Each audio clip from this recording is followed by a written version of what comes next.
Morning. Top Gun here, 4:30 a.m. on Tuesday, April 6th. This is the YouTube pre-market commentary. All right, section 1, risk on. Big tech is back. So yesterday, the market surged higher again after surging higher on Thursday. So we had two really big days in a row, and both were led by big tech.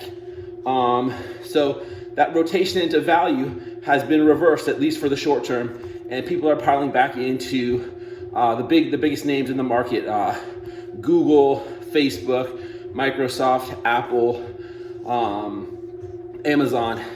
Those types of names are carrying the market, as they did during the first phase of the bull run from the March 23rd, 2020 COVID low.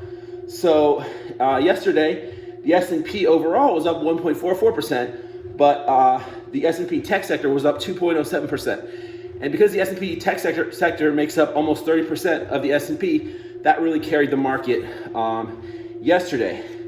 And some of the bigger tech names were up even more than that. For example, Google was up 4.19%, Facebook 3.43%, and Microsoft 2.77%, all to new all-time closing highs. So big tech is back and leading the market. Now, also interesting, section 2, risk on 2, is the action in what are called frontier markets. There's an ETF that tracks these frontier markets. Its ticker is FM. And Alfonso de Pablos pointed out on Twitter that ETF is breaking out. Now, let me tell you what countries that ETF has exposure to. It has 19% exposure to Kuwait, 15% to Vietnam, 11% to Morocco, 8% to Romania, 8% to Kenya, 8% to Nigeria, 7% to Bahrain, 6% to Bangladesh, 4% to Kazakhstan, and 4% to Oman.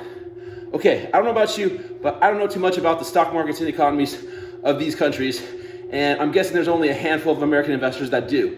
So what does it mean? In and of itself, it doesn't mean much because the ETF is only $436 million. But if investors are pushing this ETF up higher, and they're willing to put their money in places like Kuwait, Vietnam, Bahrain, Oman, Middle East, I think, it shows that the risk appetite is extremely, extremely strong, to a level of extreme speculation.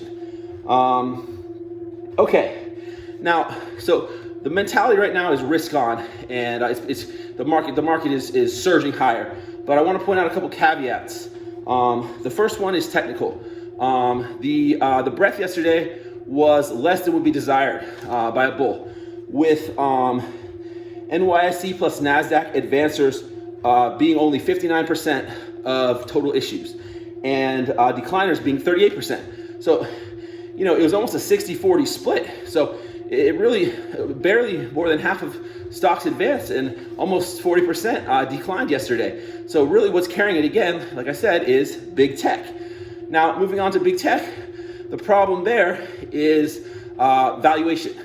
So if you look at, for example, those three stocks that I mentioned, Microsoft, it's trading at 36 times 2020 diluted EPS after you back out and give it credit for its $71 billion in net cash.